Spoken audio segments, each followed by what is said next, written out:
নির্বাচনের চাকা এখন গড়াতে শুরু করেছে।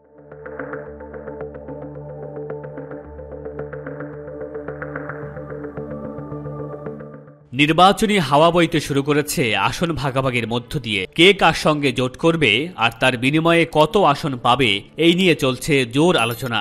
এরই মধ্যে জোট করতে আগ্রহী দলগুলো সব মিলিয়ে ২১৭ আসন চেয়েছে বিএনপির কাছে, যদিও সর্বোচ্চ ৪০টি আসন দলগুলোকে ছেড়ে দিতে পারে বিএনপি।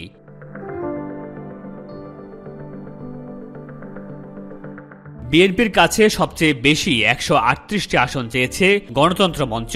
এরই মধ্যে তারা ১৩৮ আসনে প্রার্থীদের নাম দিয়েছে বিএনপিকে। গণতন্ত্র মঞ্চের প্রধান দুই নেতা নাগরিক ঐক্যের মাহমুদুর রহমান মান্না ২ আসন এবং গণসংহতি আন্দোলনের জোনায়েদ সাকি চেয়েছেন ১ আসন। নির্বাচন চাই এবং ফেব্রুয়ারির মধ্যে নির্বাচন হতে হবে। এছাড়া বিএনপির সঙ্গে জোট করতে আগ্রহী দলগুলোর মধ্যে ১২ দলীয় জোট ২১টি, গণফোরাম ১৫টি, আন্দালিব রহমান পার্থর দল বাংলাদেশ জাতীয় পার্টি ৫টি, অলি আহাদের দল এলডিপি ১৩টি, ববি হাজ্জাজের দল এনডিএম ১০টি, জাতীয়তাবাদী সমমনা জোট ৯টি এবং বাংলাদেশ লেবার পার্টি ৬টি আসনের প্রার্থী তালিকা জমা দিয়েছে বিএনপির কাছে। এমনকি বিএনপির সঙ্গে জোটে অন্তর্ভুক্ত হতে পারে সিপিবি ও বাসদ।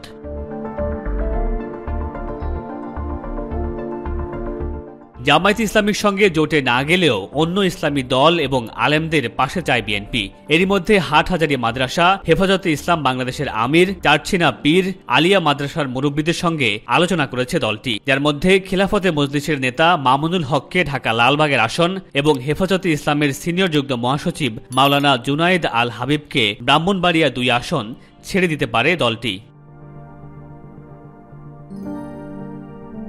জোট করতে আগ্রহী দলগুলো বিএনপির কাছে ২১৭ আসন চাইলেও শেষ পর্যন্ত কতটি আসন বিএনপি ছাড় দেবে তা জানা যাবে খুব শীঘ্রই। তবে সেই সংখ্যা যে খুব সীমিত হবে তা অনেকটা অনুমান করা যায়। আর যে সকল আসন বিএনপির ঘাঁটি হিসেবে পরিচিত সেই আসনেও দলটি ছাড় দেবে না তা অনেকটাই নিশ্চিত।